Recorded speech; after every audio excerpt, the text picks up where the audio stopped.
ஒரு அமலை அறிவித்து தரவா, அதை செய்தால் உலக அரசனிடத்தில் அவன் உங்களை பொருந்திக் கொள்வான், அவனிடத்தில் அந்தஸ்துகள் உயர்த்தப்படும். தங்கம் வெள்ளிகளை அவனுடைய பாதையில் கொடுப்பதை விடவும் அவனுக்காக எதிரிகளை போர்க்களத்தில் சந்தித்து உங்களுடைய வாழ் அவர்களுடைய கழுத்துக்கு நேராக செல்வதை விடவும் அவர்களுடைய வாழ் உங்களுடைய கழுத்துக்கு நேராக வருவதை விடவும் சிறந்த அமலை உங்களுக்கு அறிவிக்கவா?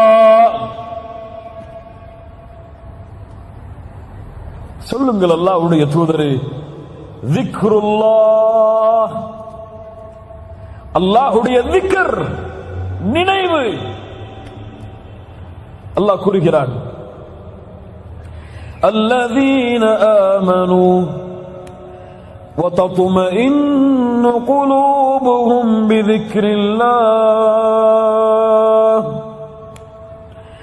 ألا بذكر الله ألا بذكر الله تطمئن القلوب. சுப்ஹானல்லாஹ். மூமின்களுடைய உள்ளம் அல்லாஹ்வின் நினைவால் தான் சாந்தி பெறும். அல்லாஹ்வின் நினைவில் தான் உள்ளத்தின் நிம்மதி இருக்கிறது. அல்லாஹ் கூறுகிறான் நபியை பார்த்து, நபியே, அவர்களுடைய வார்த்தைகளால் உங்களுடைய உள்ளம் நெருக்கமாக இருப்பதை நான் அறிகிறேன். என்ன செய்யுங்கள்? ஃபஸப்பிஹ் பிஹம்தி ரப்பிக் வகும் மினஸ் சாஜிதீன். அல்லாஹ்வை புகழுங்கள், அல்லாஹ்விற்கு சுஜூது செய்யுங்கள். அல்லாஹ் நீக்குவான் கவலை. நபிக்கு அல்லாஹ் சொல்லக்கூடிய வழிமுறை. நபி யூனுஸ், தந்தை இல்லை, தாய் இல்லை, உறவினர் இல்லை, தோழர்கள் இல்லை, மீன் வயிற்றில் சிக்கி தவிக்கிறார். சுப்ஹானல்லாஹ். சொன்னார்கள், லா இலாஹ இல்லா அன்த் சுப்ஹானக இன்னி குன்து மினல் ஸாலிமீன். படைத்த இறைவனே, உன்னை தவிர இறைவன் இல்லை. சுப்ஹானக், நீ பரிசுத்தமானவன், நானோ அநீதம் இழைத்தவன். யா அல்லாஹ். அல்லாஹ் மீன் வயிற்றிலிருந்து வெளியாக்கினான் நபி யூனுஸை. சுப்ஹானல்லாஹ். அல்லாஹ்வுடைய தூதர் சொன்னார்கள், நபி யூனுஸ் அவர்கள் கூறிய லா இலாஹ இல்லா அன்த சுப்ஹானக இன்னி குன்து மினல் ஸாலிமீன் என்ற ஒரு திக்ரை ஒருவர் செய்து அல்லாஹ்வை அழைத்தால் அல்லாஹ் அந்த அழைப்பிற்கு பதில் கொடுக்காமல் இருப்பதில்லை. சுப்ஹானல்லாஹ். அடுத்த மிக அழகான திக்ர், ஹஸ்புனல்லாஹ் ஹஸ்புனல்லாஹு வ நிஅமல் வகீல். அல்லாஹ் போதுமானவன், அவனே எனக்கு பொறுப்பாளன். இப்ராஹிம் நெருப்பில் வீசப்படும் பொழுது சொன்னார், ஹஸ்புனல்லாஹ், என் ரப்பு எனக்கு போதுமானவன், அவன் பொறுப்பாளன். அல்லாஹ் நெருப்பை குளிர்ச்சி தரக்கூடியதாக மாற்றினான். சஹாபாக்கள் சொல்லுவார்கள், எதிரிகள் எல்லாம் உங்களுக்கு எதிராக ஒன்று கூடி விட்டார்கள். சொல்லுவார்கள் தோழர்கள், அவர்களுடைய ஈமான் அதிகரிக்கும். காலு ஹஸ்புனல்லாஹ், எங்களுக்கு அல்லாஹ் ஒருவன் போதுமானவன். சுப்ஹானல்லாஹ். ஃபாத்திமா ரலியல்லாஹு அன்ஹா கடினப்படுகிறார்கள், வேதனைப்படுகிறார்கள். கைகள் எல்லாம் தூதருடைய மகளுக்கு காய்ச்சி விடுகிறது. ஒரு அடிமையை கேட்போம் என்று அல்லாஹ்வுடைய தூதரிடத்திலே முறையிடப்படுகிறார்கள். அல்லாஹ்வுடைய தூதர் சொன்னார்கள், ஃபாத்திமா, அடிமை கிடைப்பதை விடவும் சிறந்த ஒன்றை உன் கவலைகள் நீங்குவதற்கு சொல்லவா? நீ உறங்கச் சென்றால் சுப்ஹானல்லாஹ் 33 தடவை, அல்ஹம்துலில்லாஹ் 33 தடவை, அல்லாஹு அக்பர் 34 முறை கூறினால் இந்த அடிமை கிடைத்து உன் துன்பம் நீங்குவதை விட இது மேலானது.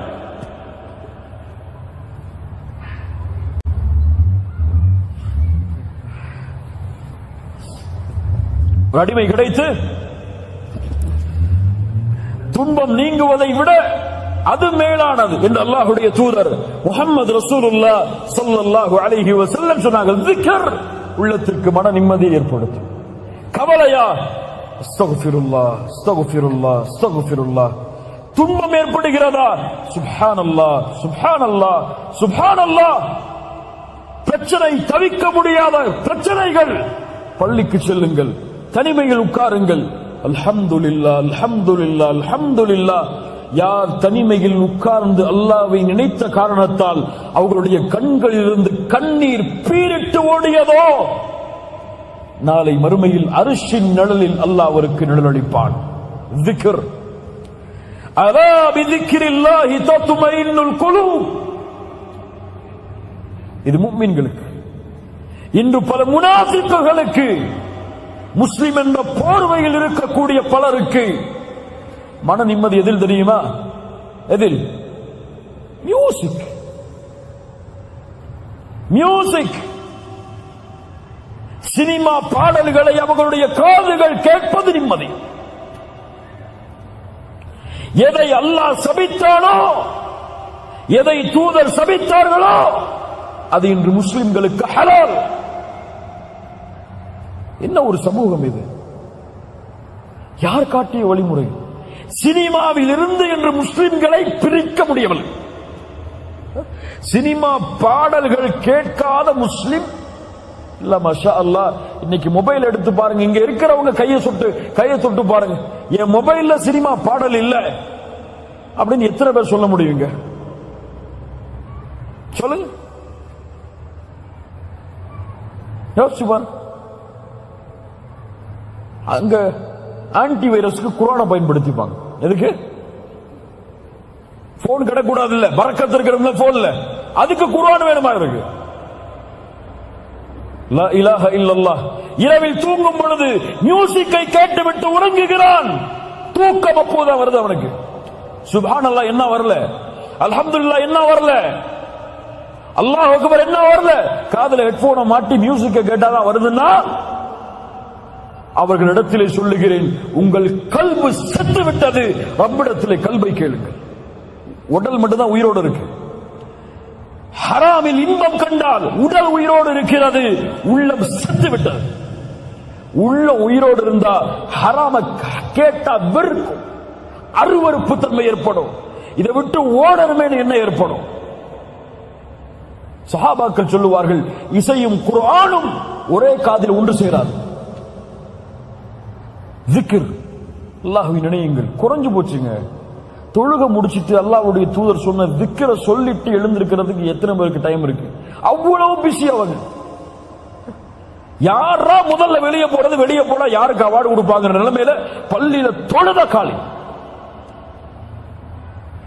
எப்போ இமாம் இக்ராம சொல்லி ருக்குவுக்கு போவாரோ ஓடி வந்து தொழுதுவார். முன்னாடி வந்து உட்கார்ந்து அல்லாஹ்வை ذிக்ர் செய்யணும், அல்லாஹ்வை நினைவு கூறணும் அப்படிங்கிற ذிக்ர் எல்லாம் குறைஞ்சு போயிடும். முனாஃபிக் யார் தெரியுமா? முனாஃபிக் யார் தெரியுமா? குர்ஆனில் அல்லாஹ் சொல்லக்கூடிய தன்மை, அல்லாஹ்வை குறைவாகவே ذிக்ர் செய்வார். யாருங்க பெரியவங்களே, யாருங்க தாய்மார்களே, யார் இவன்? அல்லாஹ்வை குறைவாக ذிக்ர் செய்பவன் முனாஃபிக்.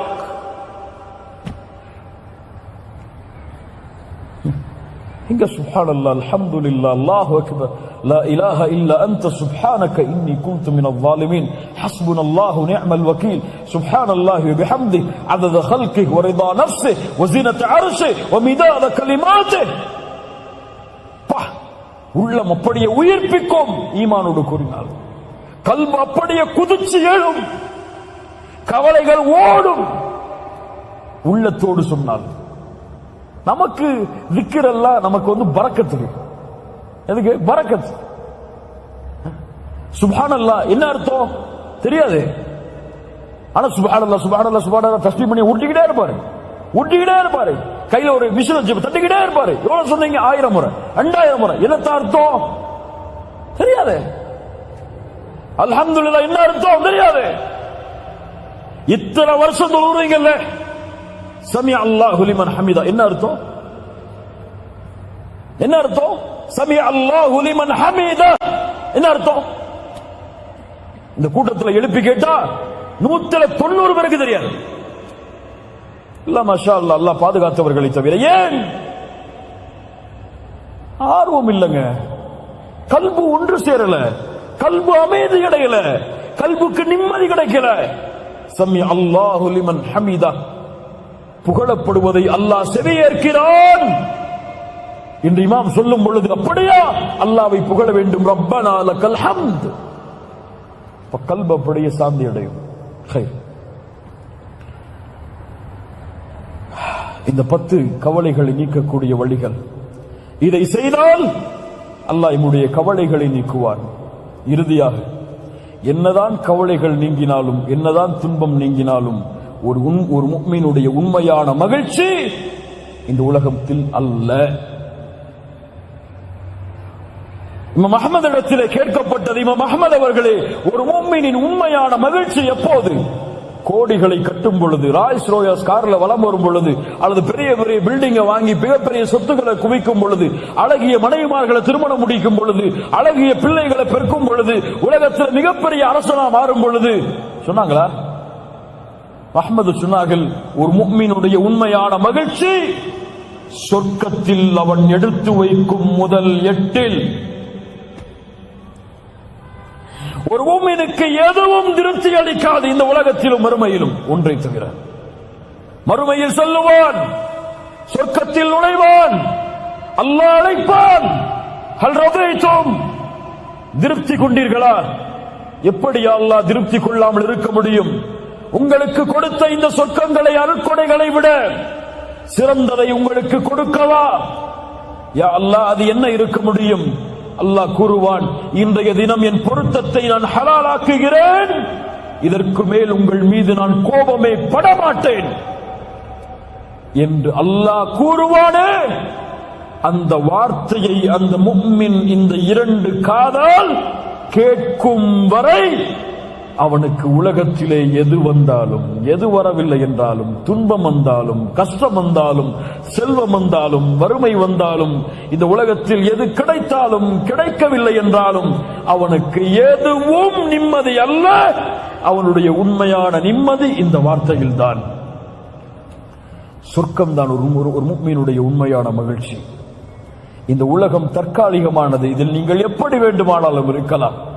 உங்களுக்கு சைக்கிள் தான் இந்த உலகத்தில் மரணம் வரையும் இருக்கலாம், அல்லது நீங்கள் பென்ஸ் காரிலும் உலா வரலாம், மிகப்பெரிய கட்டிடங்களை நீங்கள் கட்டி இருக்கலாம், அல்லது 4 மூலம் வீட்டில் தான் உங்களுக்கு இருப்பிடமும் அமைந்திருக்கலாம்.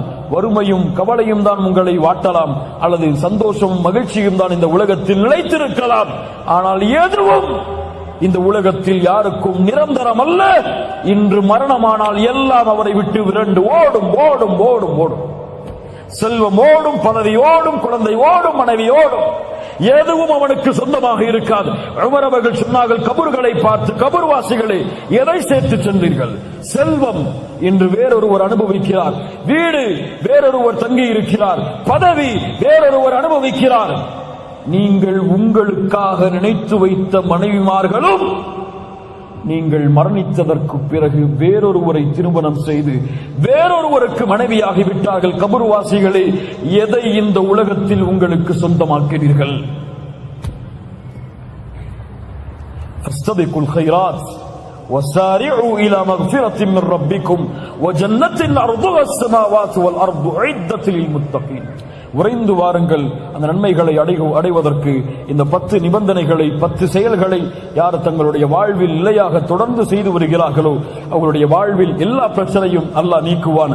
லா தஹ்சன் இன்னல்லாஹ மஅனா. பெரியவர்களே, சிறியவர்களே, தாய்மார்களே, குழந்தைகளே என எல்லோருக்கும் எனக்கும் சொல்கிறேன், லா தஹ்சன், எதிலும் இந்த உலகத்திலே கவலைப்படாதே. எல்லா நேரத்திலும் இன்னல்லாஹ மஅனா, அல்லாஹ் எம்மோடு தான் இருக்கிறான். அல்லாஹ் இந்த இல்மை பலனுள்ள இல்மாக அல்லாஹ் ஆக்குவானாக. இதை நம்முடைய வாழ்வில் செயல்படுத்துவதற்கு அல்லாஹ் உதவி செய்வானாக. ஜஸாக்கமுல்லாஹு கைரன். இந்த அழைப்பை ஏற்று இங்கே வருகை தந்ததற்கு அல்லாஹ் நம்முடைய இந்த அமலை ஏற்றுக்கொள்ளட்டும். அல்லாஹ் உங்களுடைய வாழ்வில் பறக்க செய்யட்டும். அல்லாஹ் உங்களுடைய கவலைகளை நீக்கட்டும். அல்லாஹ் இந்த உலகத்திலும் மறுமையிலும் சிறந்த வாழ்வை அல்லாஹ் எம்மை வாழ வைக்கட்டும், மகிழ்ச்சியோடு நிம்மதியோடு. அக்கூலு கௌலி ஹாதா அஸ்தக்ஃபிருல்லாஹ் லீ வலக்கும். அஸ்ஸலாமு அலைக்கும் வரஹ்மத்துல்லாஹி.